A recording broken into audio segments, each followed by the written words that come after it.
As we highlighted last week, we got the update from the Mortgage Bankers Association saying that the average 30-year fixed rate on mortgages fell to a record low 3.4%, which is interesting when we think about the impacts of the coronavirus crisis on the housing market, as well as the broader impacts as we see more and more Americans applying for unemployment insurance. What we all need to know about personal finance at the current moment in unprecedented times. For more on that, we're joined by Rachel Cruze, personal finance expert, Ramsey Personality, and author on the show right now. Rachel, it's good to see you.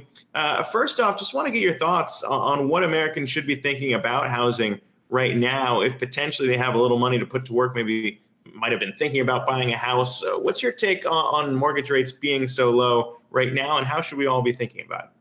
For sure. Well, like you said, they are at an all-time low. And so if you currently have a mortgage, looking to refinance that is a great option for you. But when you're looking to buy a home, I always recommend for consumers to actually just look at their own life versus looking at the market. So are they ready to purchase a home personally? Meaning, I always say that you need to be out of debt and have a fully funded emergency fund of 3 to 6 months of expenses in the bank, and then save up for a down payment of at least 10%.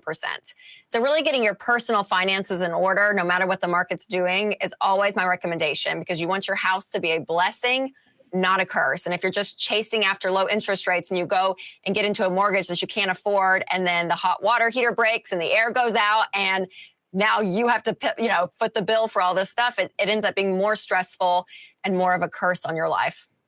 Yeah, and we've seen some banks even tighten their down payment requirements there too. JP Morgan Chase bumping that up to about 20% for some out there as well. But when you look on the other side, we've just been highlighting the massive surge in unemployment claims, more than 30 million Americans filing for unemployment as we've been covering this crisis. So what's your take there on how you're advising Americans to maybe look at, their own personal finances, budgeting through all of this and saying, all right, now's the time to really figure out how much cushion I have?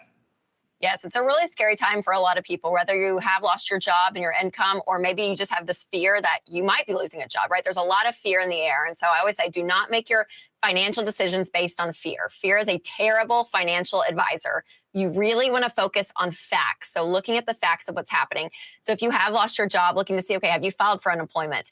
Is there an opportunity, an industry near you that you actually can go get a different job for the time being? It may not be a job you love, maybe not a job you wanted, but at least you're bringing in an income, and then being very, very intentional with that money. And so covering the first 4 things that I call your 4 walls, which is food, shelter, utilities, and transportation. All of your money needs to go there first and foremost. Do not be current with MasterCard and not have money to put food on the table. Your priorities have to be set, and by doing a written budget helps with that. Lastly, we've been hearing a lot of concerns from people trying to file for unemployment out there. It's a tricky process to kind of work through. Sometimes you don't hear back for a while. I'm not sure entirely what advice you could give on that front in terms of the actual process. But of course, it's something that many Americans might be wondering, all right, what could be there for me in unemployment if I do get it?